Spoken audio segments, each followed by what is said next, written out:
literacy. Thanks in particular to Adam for inviting me onto the conference program and having this opportunity to talk about the concept of sport literacy with you. In this presentation, I'll be presenting sport as education through, about, and because of sport. So moving beyond sport for particular sport competencies to looking at sport as a social construct, a biophysical construct, as well as a psychomotor construct. Typically, sport is taught for the psychomotor construct, giving people a representative experience of a sport, but there are well-established problems with the way that sport is taught in physical education. I don't want to focus on those specifically, but I need to talk a little bit about those in order for you to understand why I propose the concept of sport literacy.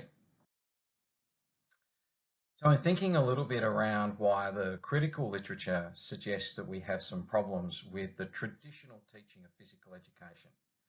And Metzler talks about a physical education method which is common across the generations.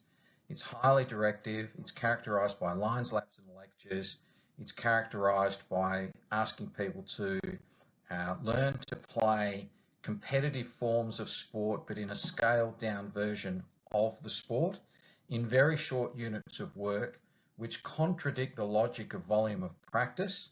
And as physical educators, we know volume of practice is necessary to develop competency, and competency is what gives people the confidence to continue to pursue to be physically active.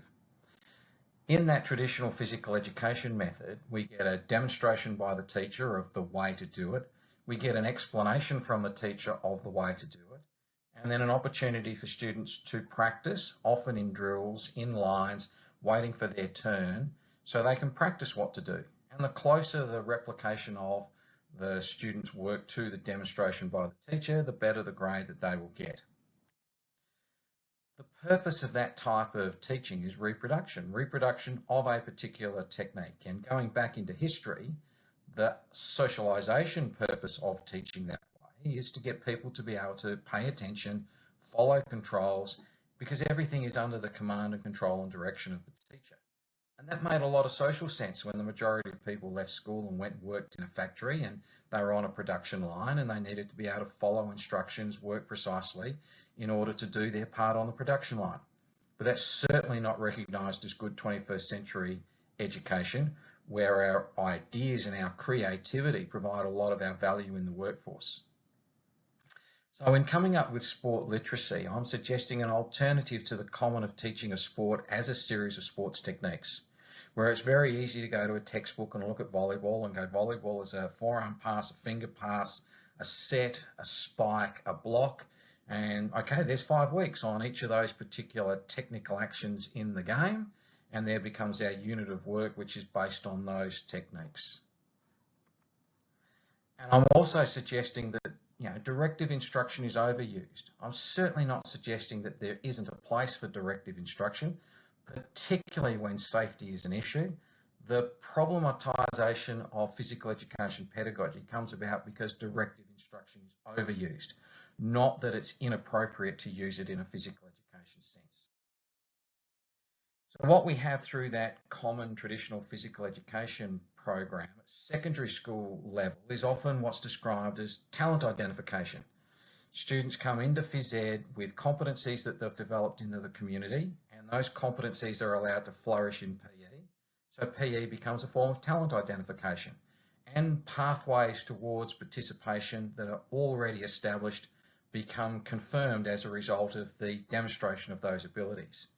The students that haven't had the investment of time or opportunity in community sport have that deficit of movement ability, and they come in going, gee, I knew I didn't like volleyball at the start because I wasn't very good at volleyball, and 5 weeks later it's just confirmed to me that I can't play volleyball. So in suggesting sport literacy, I'm saying that yes, there is a place for the competitive kids that want to find how good they can be. But if that's all we offer in PE, we lose the sense of physical activity for physical activity's own sake, play for the benefit of play's own sake. So I'm suggesting through sport literacy, the idea of physical education is to give people the confidence, because they have the competence in their movement toolkit, to be able to participate in forms of sport anywhere, anytime, and with anyone. I'm not trying to set up a dichotomy. I'm actually saying that in the concept of sport literacy, in secondary schools, we need to provide pathways for both of those developmental channels. The developmental channel for those students who want to go and see how good they've become, vocational pathways are open to them in sports. But for the vast majority of kids who we want to be physically active for life, we want the opportunity to have sport as a recreational participation pathway. So if they're at the beach, they're at the park, they're in the backyard, they can see any space as a potential space to play sport. Because really, sport is just about a couple of people coming together, deciding on the rules so they're all clear around the parameters, and then playing a game. We do need to recognise, however, that we have a global problem with movement competency. The research is really clear that now a majority of kids in countries like Australia, the UK, North America, many places in Europe, reach secondary school without coordination and control of the fundamental movement skills that are benchmarked for early and primary school. So by the time they get to secondary school, they already have deficits in their movement toolkit. Therefore, we have at secondary school increasing sedentariness, decreasing physical activity involvement. And there's a correlation between those two things. The research is telling us adolescents with low movement toolkits are more likely to be sedentary, and therefore their weight status is affected. So one of the most powerful things that we can do for young people's health is to give them a toolkit where they have perceived and actual competence, to give them the confidence to pursue their physical activity. And unfortunately, for more than 50% of kids now, that's not the case. We're getting a D grade in many countries because the kids are not hitting adolescence with coordination and control of a movement toolkit that gives them the confidence to continue to be physically active. So we need to be doing things differently and thinking about how to do things differently. Now, my idea of sport literacy is heavily informed by Peter Arnold's philosophical conceptualization of physical education. And that conceptualization gives physical education a point of difference to the physical education that might occur in sport settings. So in sports settings, community, club sport, school sport programs, they focus on education in movement for the competition, to be able to play that sport competitively. But physical education has been in curriculum historically because it develops a certain type of person. So there is a personal and social dimension to the teaching of physical education, which is not always a perspective in community sport programs. So what makes something physical education as distinct from a community sport program is it will have those three elements: education in movement, education through movement, and education about movement. Education in movement for the tactical and technical competency, the movement toolkit, education through movement of personal and social skill development, and education about movement, so they understand the biophysical and social dimensions of movement, so they're able to understand the role that movement plays for their own health, for community health, and not just the physical health, but the social and emotional health that comes from engaging in positive movement experiences. So that influenced my development of physical literacy. I think it's important also to recognise that until physical literacy gained traction in recent years, Arnold's conception of education in, through and about movement was the standard reference point for the educational value of physical education in schools. The other big influence on my idea of sport literacy was the notion of teaching for understanding, not just teaching for replication, but teaching so that people understood themselves in relationship to others not just being other people, but others as being in the multiple spaces that they inhabit as people.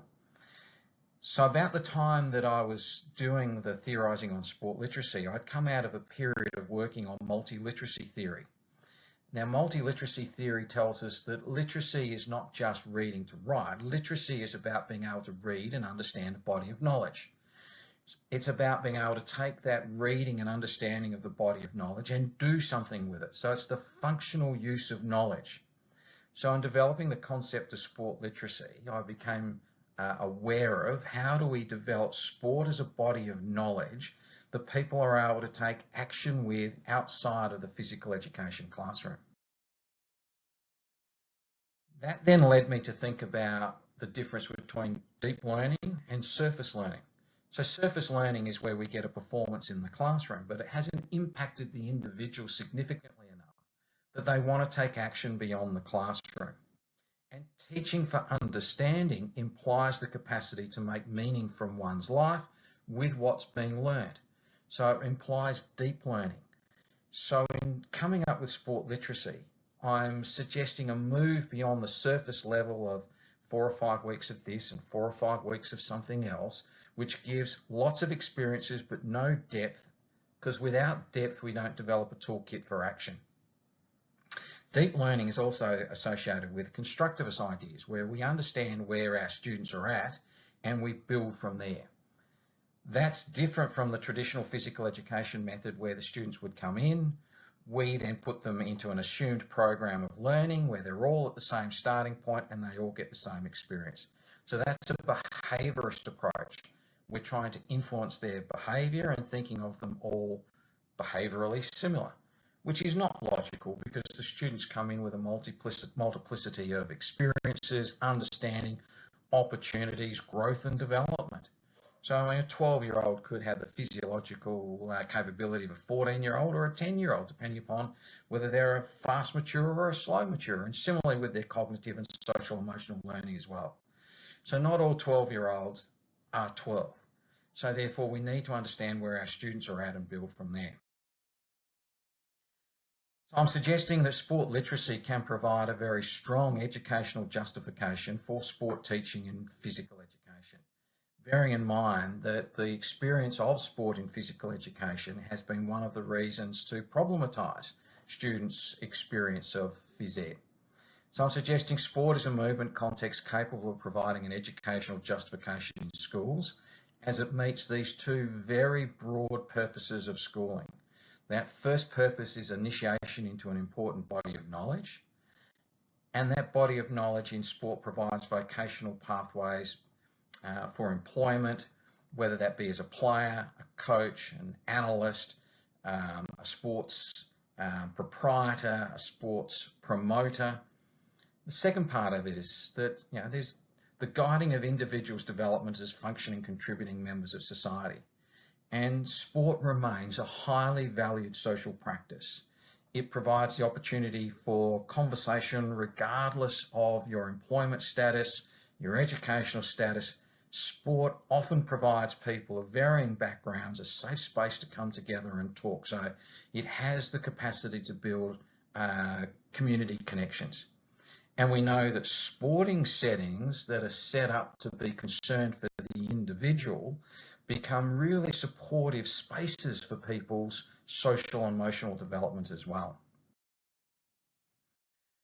Furthering the educational justification of sport in physical education, we can also see that sport, when developed a certain way, can actually be a powerful theme for curriculum integration, because we've got the maths of sport, the science of sport, the art of sport, the literature of and for sport, and the history of sport. So sport can actually be an organiser, an authentic organiser of the whole curriculum, which speaks to authentic middle schooling, which speaks to concept-driven curriculum, which speaks to the way the world works. The world doesn't work by boxing things into subjects. The world works by looking at ideas. Sport is an idea that cuts across learning areas and so potentially provides the opportunity for a different way of thinking about curriculum. So these are all the ideas that fed into the concept of sport literacy, which I developed through my PhD. Central to the idea of sport literacy is the idea that the PE teacher is an educational designer. And the research in all subjects tells us that the way that we package and design and pedagogically deliver our subjects is what makes a difference to the students' learning, not just their cognitive learning, but their experience of the learning and the feelings that they come away with. So it's the teachers that drive the curriculum choices. It's the teachers that drive the pedagogical choices. Therefore, it's the teachers as educational designers that are ultimately deciding what is the experience, the emotional experience, the social experience, the cognitive experience, that educative experience of sport in physical education. So I'm concerned with the development of authentic competencies. I'm concerned with providing depth of learning and a curriculum model that promotes teaching for understanding. Not teaching for understanding of one of the domains of learning, but that can capture authentically, meaningfully all of the domains of learning when we implement sport in physical education. So let's have a look at that model. The model that I provide takes us from GameSense, the education in movement of sport for the technical and tactical competencies, as the foundation point for the movement toolkit. And then as we move through the curriculum, we move toward the development of sport literacy. So we understand how individuals can plan and evaluate roles that they can take beyond the classroom in the community to develop their interests and assist others' interests in this field that we call sport. So there's our curriculum journey from entry point, kindergarten, foundation, reception, depends what you call it where you are. But the game sense, that understanding of game intelligence, game literacy, Mandigo and Holt referred to it as. So we start off by developing our movement toolkit and we expand the body of knowledge as we move through the curriculum. In expanding that body of knowledge as we move through the curriculum, we are helping people to make meaning of this idea of sport and expanding beyond the education in, through and about. In sport literacy in recent years, I've also added this notion of because. And so we get this Venn diagram, which in the middle, our role as educators is to help people make meaning so they can take action beyond the classroom. So there's the education in sport of the acquisition of movement competency, so people have the toolkit to be active for life. Then there is the education about sport and recognising that sport is structured in certain ways to bring about certain outcomes. And so therefore, as individuals and collective individuals, if we want a different outcome, we need to structure it in different ways. There's also the education through sport, which brings us into the social, cognitive, moral, emotional learning that is available through engagement in sport. The persistence to continue to develop our competencies to be able to participate. The resilience of continuing when we have a failure and we're not quite good enough, but being able to persist with it to get to that next level. Now, these valued personal and social competencies don't happen just from being in a sports space. They need to be deliberately scaffolded for them to occur. And the education because of sport is the domain that I've added a discussion point about in the last 4 or 5 years, which is recognising that movement plays a very important role, not just in physical development, but in brain development and cognitive development. In Spark, Rady talks about playing five-a-side soccer, because in five-a-side soccer, you get the problem solving of the game, you get an aerobic stimulus, so you prime the game primes the brain for decision making and problem solving. Then you get the cascade of chemicals, the neural stimulations that lead to the brain development. So sport becomes an ideal means for brain development. Not just general brain development, but specifically executive functioning, which leads us to make really good decisions. Decisions not just in the problem-solving space, but decisions about being able to persist with the work that we do as well.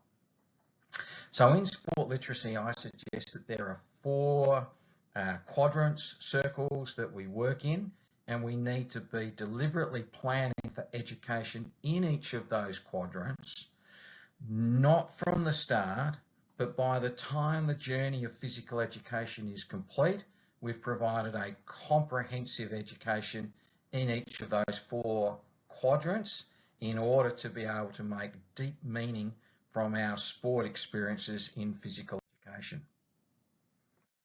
So let's wind back to the start. The start of developing sport literacy is the movement toolkit, the game intelligence.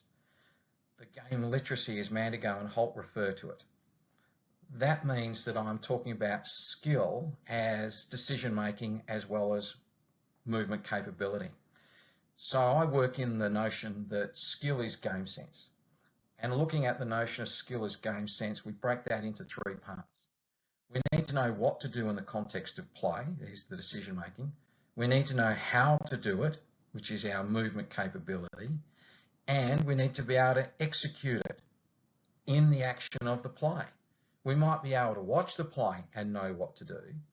We might know how to do it, but unless we're providing the opportunities of play to execute, we actually don't develop the functional movement toolkit to be able to do it. So game sense is that equation on the screen there. Decision making marries up with our movement knowledge, which gives us our movement skill capability. And that's the foundation point to give people the competence and therefore the confidence to continue to be physically active. Within that, I propose a cycle of learning within a physical education session, and I'm very much about the philosophy of play. From that, I'm heavily influenced by the work of Darryl Siedentop and his thesis that play makes sport and other forms of movement relevant to physical education.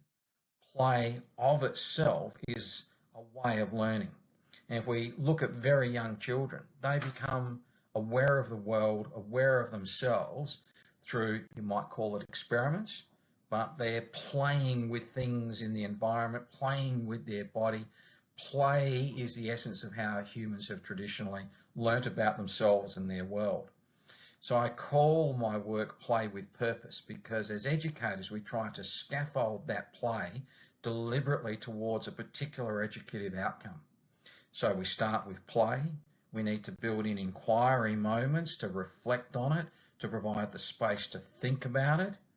We then have options. We then need to isolate out into a practice of something that needs to be improved, and then we can return to play. Or through asking questions, we've focused people's minds on something in the game, and that focus will provide them the learning in the play. So we go back and play. Or we may be deliberately using that first aspect of play as retrieval practice. So it's comfortable, it's the know, do's and understands already in the movement toolkit. Then we inquire as to where we need to add to that movement toolkit, and then we will go and play to see what degree of practice, who needs to practice what. So that play becomes a type of diagnosis of where to go to next in the learning, which may be back to more inquiry, which may be out into some practice, or it could be the continuation of play. So we get this cycle in our physical education lessons: play, inquire, practice, play, and it's non-linear. It's non-linear for the group and the individual, because when we stop for that moment of inquiry, we could be a pathway back to play, we could be a pathway to practice a specific aspect of the play, or we could be a pathway to an increased challenge point to stimulate a new learning contexted initially through the play. And it's that flow of a lesson, that non-linear complexity of learning, which I believe is recognised in that diagram which explains the idea of play with purpose. Because I work in an Australian context, the Game Sense approach has been the platform for games teaching in sport and physical education in Australia through, from about 1994-96 when it was inquired, developed, launched and researched in Australia.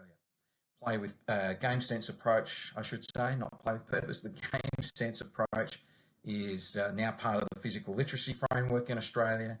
It forms the pedagogical framework of the Sporting Schools program in Australia, so it retains high currency in the Australian educative landscape. So the Play with Purpose that I talk about is very much focused on the education in sport to develop the movement toolkit, both the cognitive toolkit, the movement physical toolkit, the skill and skill as both psycho and motor development so that people have the capacity to make effective decisions in play and execute those decisions through their movement toolkit. So I'm suggesting through Play with Purpose that the teacher as an educational designer is deliberate in the design of the game, conditioning the game for particular outcomes. They're explicit with their students about what is to be learned and where the standard of achievement is, so they know what they're aiming for. And it's guided, it's scaffolded for the students so we can understand the students will be at different points in their learning, and we're taking all of those students on a journey to be better. It's deliberate in the sense that it takes time. Competence takes time to develop. We can either prevent competency from occurring because we don't give enough time, or we can create the time for people's competency to develop. So time just doing physical activity is not of itself enough to generate positive changes in movement competence. It may be that time in play will just develop consolidation of what you already can do. Learning occurs when we're put at the edge of our ability and we are challenged to become better. So learning requires struggle. Pleasantly frustrated is sometimes the language that we hear. So we need to provide volume of practice, time, in a pleasantly frustrating zone where you think you can get there, you're not there yet, but you're confident if you persist, you'll be able to get there. And as educators, we're looking for competency as now we have consistency. It's aesthetically consistent, it's aesthetically pleasing, we're getting consistently good performance, new habit is developed. Now it's time to come in deliberately and make it a little bit uncomfortable again to promote the next wave of learning to occur. So I'm suggesting Play with Purpose is actually strongly guided, because the literature is really clear that weekly guided discovery practice, it's a lottery as to whether you'll generate any positive learning out of it at all. And a lottery is not good enough. As teachers, we need to be deliberate to ensure the students benefit from us being there, because that is our role. Our role is to help the students become better tomorrow than what they were today. So the notion of Play with Purpose is being strongly guided as an educator, because the games that you are designing are designed with an educative purpose, and you are working with the students to achieve that educative purpose. And it's explicit, because the students know what it is they're required to learn. They actually know how the game or the practice task, if that's necessary, that they're participating in, leads to the learning intention being realised, and they need the outcome so that they know when they get there. They need to know what the success criteria is, and that's part of the teacher's job of making the learning visible to the students, and we call that explicit teaching. So the how to deliver Play with Purpose is to be deliberate and to be guided in our work with students.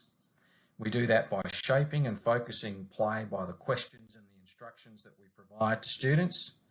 We do that by the way that we design a game for particular aspects of play to be developed, for particular moments to be revealed, so that we can focus in on them, because that's the educational piece.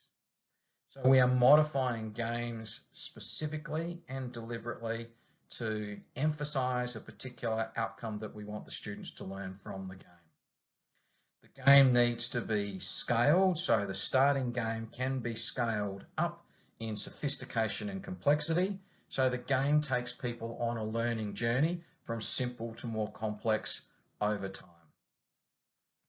And we use questions in preference to instructions in order to get the students to be the ones that are doing the teaching, and we call that an inquiry teaching approach. So in summary, the platform for developing sport literacy through Play with Purpose is to recognise that we can teach from a game into other games, because conceptually, in the case here net court games, conceptually net court games are similar. So we can create a category of games called net court games. We can have principles of play which are common across those net court games.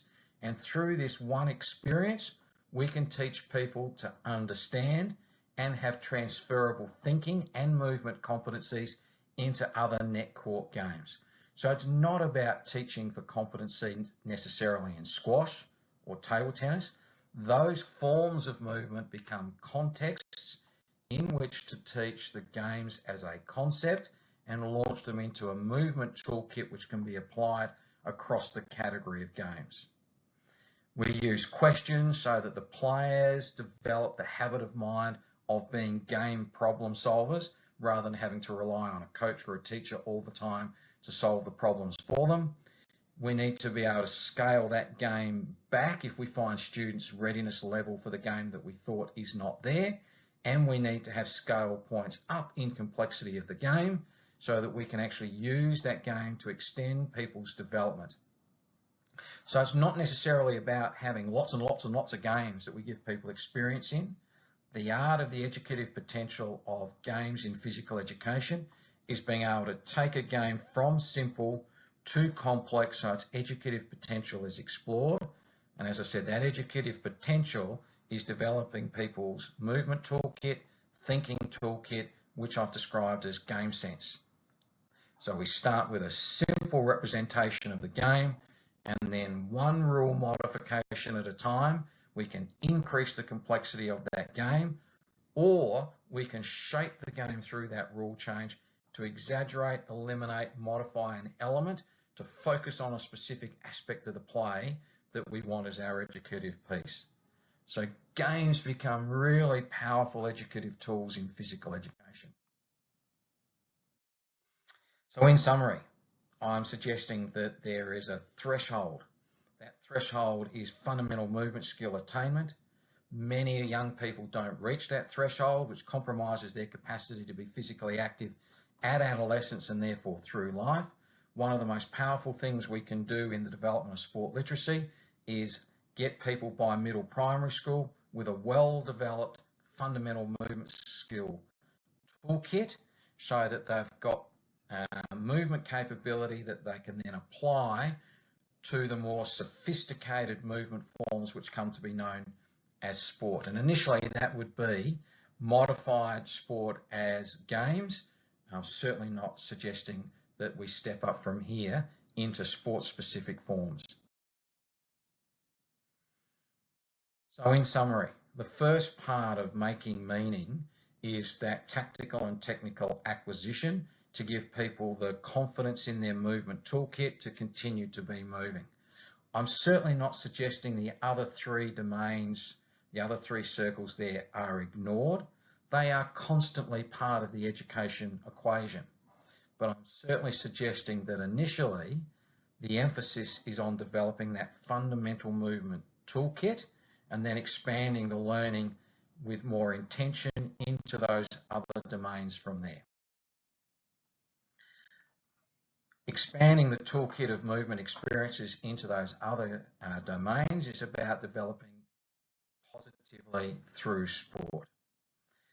And it's, I think, a link into what's become known as the 5 C's of positive development.